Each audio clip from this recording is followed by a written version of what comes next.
This is the pitch for Controlled Chaos by Salisbury. So to start things off, let's look at the hook. What's going to get people into this game? Well, that's the fact that every bullet you fire has the ability to ricochet off the environment and kill either player. This is a pretty broad idea, however, so let's break it down into some more detailed sections. First, let's talk about the genre. Well, this is a top-down 2D versus game in which players face off against each other in small arenas to compete to see who can kill each other 5 times. However, to do this, they have a few special abilities. The first of these abilities is the pre-mentioned ricochet ability. This is when a player fires the bullet and it bounces off the environment, which has the ability to kill either player. In this diagram, you can also see that when the player shoots, they turn white, draining their color, and as long as they stand still, their color regains, allowing them to fire again. This shows the player the cooldown on their weapon without needing any additional UI elements. Next up is the last ditch. This is a mechanic that allows the player to create a shield around them for a very brief period of time, allowing them to block and ricochet incoming projectiles. However, this mechanic comes with a great risk. If the player decides to use the last ditch and does not block any projectiles, then they will die. This makes it so players have to very carefully use this ability. They cannot just spam it.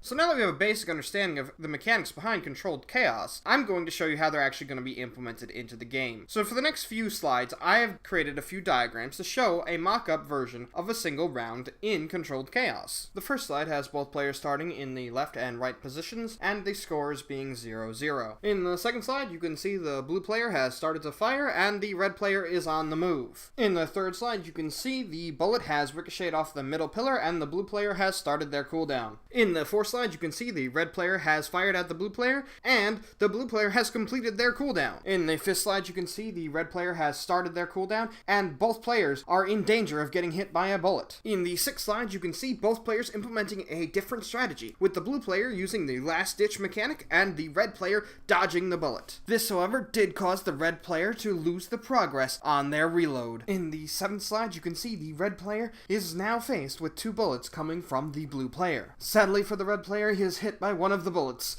causing him to lose the round. Finally, in the last image, you can see the stage has reset and the blue player's score has increased by 1. Now that you understand the gameplay of Controlled Chaos, it's time to talk about the presentation. How are we going to appeal to the players through visual and audio effects? Simply put, Controlled Chaos is going to appeal to nostalgia. We're going to go with a retro arcade feel. How are we going to accomplish this? With pixelated graphics and synthetic music. This should bring the players back to the glory days of the arcade. So now that we understand how we're going to appeal to players, how the game's going to play, it's time to talk about the hard part, how we're actually going to develop this project. As you know, all games have development risks. However, Controlled Chaos has been designed around minimizing those risks. This should make it extremely easy for the team to make the 4-month deadline for this project, since the only risk I can see for our team is developing the online multiplayer system. However, if this task proves too great for our team, we can simply cut it out and make it a local multiplayer game only. This extreme flexibility comes from the fact that Controlled Chaos has an extremely adaptable design that lets us both simplify the project if needed, or add more content, such as new weapons or maps, and possibly even an AI mode. Lastly, let's talk about the similar games to Controlled Chaos. The first is Gunfight,